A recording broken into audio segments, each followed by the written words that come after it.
ತಿರುಪತಿ ಲಡ್ಡು ವಿವಾದ ಪ್ರಾಯಶ್ಚಿತ್ತಕ್ಕಾಗಿ 11 ದಿನಗಳ ವ್ರತ ಕೈಗೊಂಡ DCM ಪವನ್ ಕಲ್ಯಾಣ್.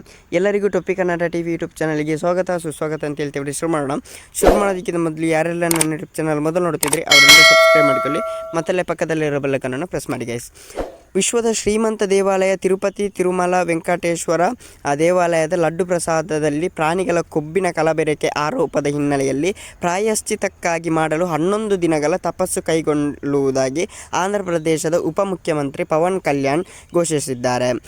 ಗುಂಟೂರು ಜಿಲ್ಲೆಯ ನಂಬೂರಿನ ಶ್ರೀ ದಶಾವತಾರ ವೆಂಕಟೇಶ್ವರ ಸ್ವಾಮಿ ದೇವಸ್ಥಾನದಲ್ಲಿ ಭಾನುವಾರ 11 ದಿನಗಳ ಶಾಸ್ತ್ರೋಕ್ತ ತಪಸ್ಸು ಆರಂಭಿಸುವುದಾಗಿ ನಟ ರಾಜಕಾರಣಿ ಹೇಳಿದ್ದಾರೆ.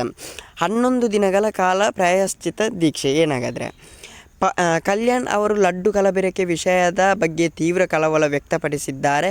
ತಿರುಮಲ ದೇವಸ್ಥಾನದಲ್ಲಿ ಪವಿತ್ರ ಕೊಡುಗೆಯಾಗಿರುವ ಲಡ್ಡು ಪ್ರಸಾದದ ಆಧ್ಯಾತ್ಮಿಕ ಮತ್ತು ಸಾಂಸ್ಕೃತಿಕ ಮಹತ್ವದ ಬಗ್ಗೆ ಹೇಳಿದ ಅವರು, ಇಂದಿನ ಆಡಳಿತದ ನೀಚ ಧೋರಣೆಯಿಂದ ಪವಿತ್ರವಾದ ತಿರುಮಲ ಲಡ್ಡು ಪ್ರಸಾದ ಅಶುದ್ಧವಾಗಿದೆ.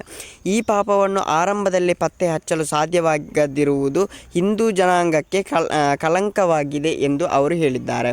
ಲಡ್ಡು ಪ್ರಸಾದದಲ್ಲಿ ಪ್ರಾಣಿಗಳ ಕೊಬ್ಬು ಇದೆ ಎಂದು ತಿಳಿದ ಕ್ಷಣವೇ ನನ್ನ ಮನಸ್ಸು ಒಡೆದು ಹೋಯಿತು.